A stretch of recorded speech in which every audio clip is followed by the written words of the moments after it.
Alors, un exemple très évocateur, c'est l'exemple de la Chine. C'est ça. Monsieur Wandieko, et je voudrais que vous nous parlez de ça. Il paraît que les Chinois, ils sont très solidaires. C'est ça. Non, c'est ça. Donc, Surtout lorsqu'ils se retrouvent voilà. Donc, lorsque... sur des territoires C'est ça, étrangers. c'est ça. Lorsque vous allez à n'importe quelle ville, en Amérique du Nord, en France, etc., il y a le quartier chinois. Donc, qu'est-ce qui se passe? Une personne vient, il s'entoure des siens, ils ont des réseaux donc, de choses, et ils développent des choses, ainsi de suite, etc. Mais c'est exactement l'opposé avec les Béninois. Donc, lorsque tu vas à l'étranger, on te dit, ah, il faut te méfier des Béninois, hein, il ne faut pas que tu les invites chez toi.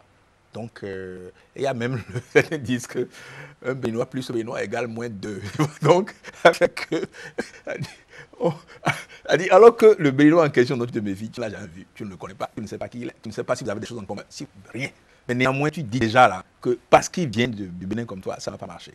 Donc, tu ne lui donnes même pas la chance de te démontrer qui il est. Et puis, même s'il se trompe, vous êtes dans un pays où il y a un système judiciaire. Si tu lui parles de l'argent, il te dit, va voir le truc. Voilà. Donc, le contraste entre la Chine et beaucoup de pays africains, notamment le Bénin, c'est net, quoi. Il y a des chaînes de solidarité qui se manifestent par les quartiers chinois qui sont partout, alors que chez nous, donc, lorsque nous sommes à l'étranger, c'est exactement l'inverse. Et vous ne vous rendez pas compte de ce qu'on perd.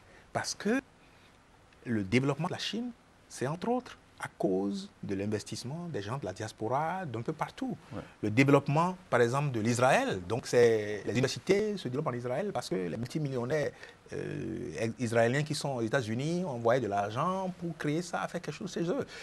Et c'est parce que les gens sont capables de se mettre ensemble pour avoir suffisamment de ressources pour faire les choses. Si chez nous, et on a énormément de gens qui ont réussi et qui font très bien à l'étranger. Et à cause de ce phénomène, ils ne sont pas capables de joindre leurs forces, de travailler ensemble pour pouvoir aider à quelque chose. Pire encore, même les gens qui sont ici leur disent non, restez là-bas, ne venez pas, c'est pire ici. Donc, ça crée un environnement qui ne conduit pas au développement. C'est ça. Mais vous ne les avez pas suivis. Ouais, oui, c'est ça. Oui, c'est ça. Donc, c'est pour dire simplement que, en fait, ce qu'on dit, hein, ce n'est pas une fatalité. Donc, je ne dis pas que nous sommes tous les mêmes. C'est-à-dire, je veux simplement dire que il y a ce problème-là, quoi, qui nous nuit. Il y a exception à toute règle. Et on espère que chacun d'entre nous commence à être l'exception, quoi. Et que, par notre exemple, on puisse montrer aux autres, non, on peut venir au Bénin, on peut investir au Bénin, on peut joindre nos forces et travailler ensemble ici, on peut le faire. Et donc, donner l'exemple pour que les autres puissent suivre, quoi. C'est très important. Alors, samedi prochain, vous organisez une conférence au Centre international des conférences du Bénin, CIC, sur la confiance interpersonnelle. C'est ça. Comment est-ce que ça va se passer, M. Wandieko? C'est ça. Donc, la conférence va commencer à 9 h au CIC et ça va finir vers 14 h à peu près. Donc, il y aura 3 moments forts. Le premier moment, ça va être la présentation de l'Institut de recherche empirique en économie politique, l'institut que j'ai créé il y a 5 ans, qui organise la conférence. Bon, on a une vidéo qu'on va présenter pour expliquer un peu la genèse de l'Institut, ce qu'on a accompli, etc. La deuxième chose, il y aura la présentation donc, de mon aîné, de notre aîné, donc M. Jérôme Carlos, qui va donc, disons, poser le décor, expliquer la question de confiance interpersonnelle, son importance, mais en insistant beaucoup plus sur le côté personnel, le côté du développement personnel. Maintenant, dans le débat, à la suite, je vais intervenir, donc parler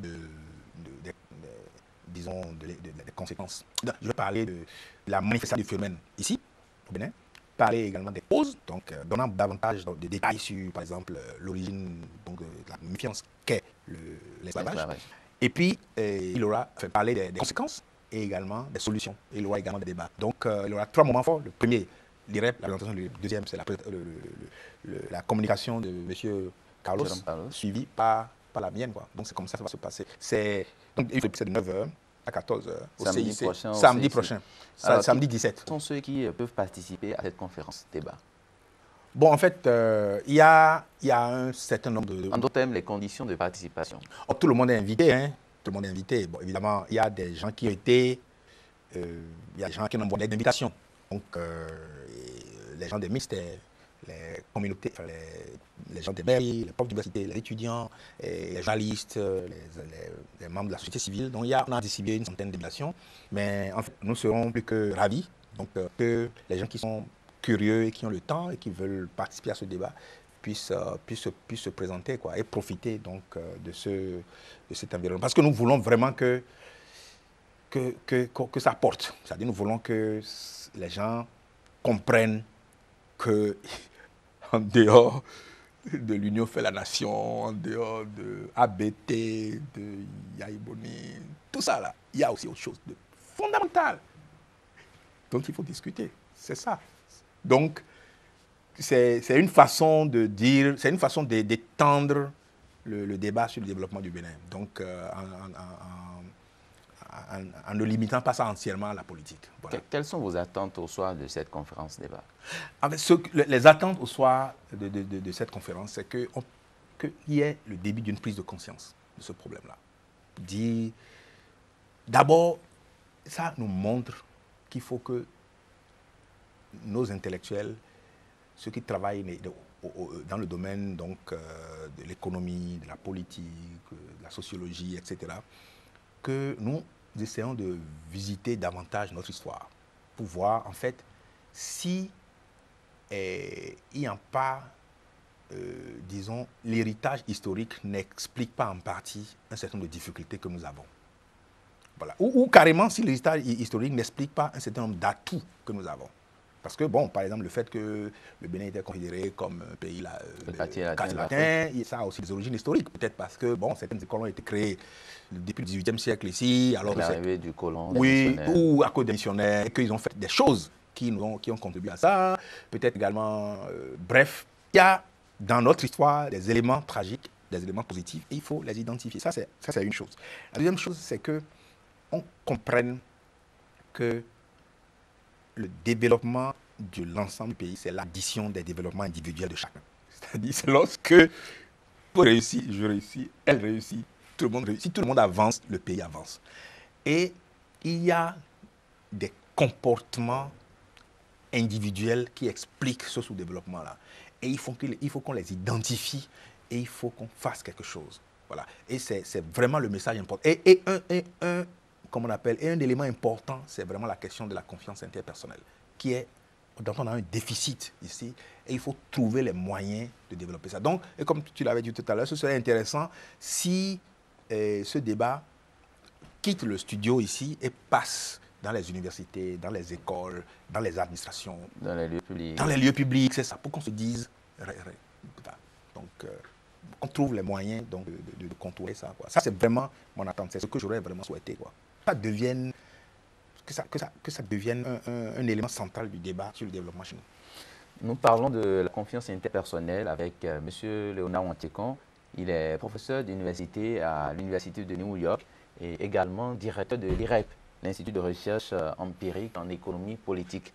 On parle à présent de l'IREP, M. Wantiekon. C'est ça. C'est quoi l'IREP? L'IREP, bon, comme tu l'as dit, c'est l'Institut de recherche empirique en économie politique. Donc, c'est un institut qui travaille sur la question de gouvernance, de démocratie, des politiques publiques, et en utilisant essentiellement les outils de la statistique. Pas exclusivement, mais essentiellement les outils de la statistique. Donc, on travaille sur 3 axes. Le premier axe, la recherche. Donc, nous faisons des enquêtes de toutes sortes. Par exemple, les enquêtes sur la confiance des personnes dont j'ai parlé tout à l'heure, c'est ce que nous avons fait. Nous faisons des enquêtes sur l'attitude, l'acceptation ou non du Béninois de la démocratie. Nous travaillons sur les questions d'éducation, de santé, de criminalité, etc. L'année passée, on a travaillé sur 24 projets. L'essentiel de nos projets, c'est ici au Bénin. Mais de plus en plus, on travaille ailleurs. Donc, nous sommes en train de faire un travail au Burkina, un travail au Congo, par exemple.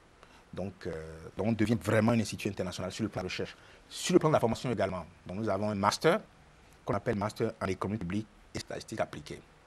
Donc, c'est le deuxième axe. Les étudiants viennent de la sous-région, du Burkina essentiellement, mais aussi du Togo.